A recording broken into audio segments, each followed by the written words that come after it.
7 বছৰ দিন বাস কৰিছিলোঁ। সিয়ে মোক 4 বছৰ দিন বাপেকৰ মৃত্যুৰ পিছত দোকানখন ময়ে চলাই আছিলোঁ।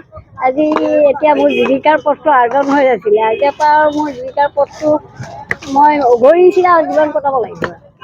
কিনো ক'ম আৰু এতিয়া মই কেনেকৈ কটাওঁ, মোৰ পৰিয়ালটো কেনেকৈ ভৱন পোষণ দিওঁ, মই তাকে ভাবি মোৰ কুটীৰ শিল্প আছিলে, তামোল পাণ আছিল, তাৰপিছত গুড়, তাৰপিছত এই আমাৰ অসমীয়া খাদ্যৰ জলপানৰ এখন দোকান মই তৰি লৈছিলোঁ। কোমল চাউল, ভজা চাউল, চিৰা, এনেকুৱা ধৰণৰ মুড়ি, তেনেকুৱাবিলাক লৈছোঁ।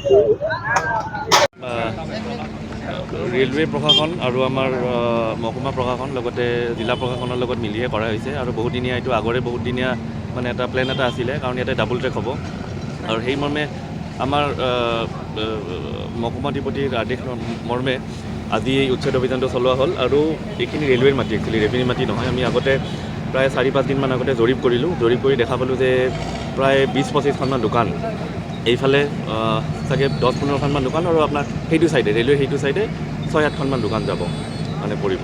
আৰু ৰেলৱে ফালৰ পৰা মানে কোৱা মতে যে এইখিনি এটা ডাবল ট্ৰেক হোৱাৰ কাৰণে জেগাখিনি উন্নয়ন মানে অলপ ইম্প্ৰুভ উন্নয়ন হ'ব বৰপেটাৰ এই ৰেলৱে ষ্টেচনৰ, আৰু তাৰ কাৰণে উচ্ছেদ অভিযানটো চলোৱা হৈছে। দেখা গৈছে যে এতিয়াও কিছুমান RCC বিল্ডিং ৰেলৱে মাটিতে থকাৰ দৰে অনুমান হয়, এইখিনি কেনেকৈ সম্ভৱ? এইখিনি আমি চাওক, এতিয়া আমি জৰীপ কৰি, আপোনালোকে কৈছে কিন্তু আমি জৰীপ কৰি যিখিনি পাইছোঁ যে এইখিনি আমাৰ ৰাজহৰ এৰিয়াত, ৰাজহৰ সেইখিনি আমি ভাঙিব দিয়া নাই। আৰু ৰেলৱেৰ মাটি আমি যিখিনি তেওঁলোকে দেখিলে যিখিনি ৰেলৱেৰ মাটি, সেই ৰেলৱেৰ মাটি তেওঁলোকে যদি ভাঙে নাভাঙে তেওঁলোকৰ কথা। আমাৰ মাটিত মানে যিখিনি ৰেভিনিউ মাটিত যিখিনি আমি পাইছোঁ সেইখিনি ভঙা হোৱা নাই। বৰ্তমান যিখিনি ভঙা নাই এইখিনি ৰেভিনিউ মাটি। ৰেভিনিউ মাটি, এই জৰীপ কৰি দেখা গৈছে যে এইখিনি ৰেভিনিউ মাটি। কিমান ব্যৱসায়িক প্ৰতিষ্ঠান আজি ৰেল বিভাগে উচ্ছেদ কৰিছে? মোৰ মতে 20-25টা মানে এনেকুৱা মানে ব্যৱসায় বহি আছিল বুলি গম পালোঁ মই। আৰু তেওঁলোকক ৰেলৱে কৰ্তৃপক্ষই কোৱা মতে তেওঁলোকক 15-16টো নটিচ দিয়া হৈছিলে। তেওঁলোকে মই জানো তেওঁলোকে গম পায় যে এইখিনি ৰেলৱে মাটিত বহি আছে বুলি। কিমানমান ক্ষতি হ'ব পাৰে? ক্ষতিপূৰণটো ধৰক আমি এতিয়ালৈকে চোৱা নাই।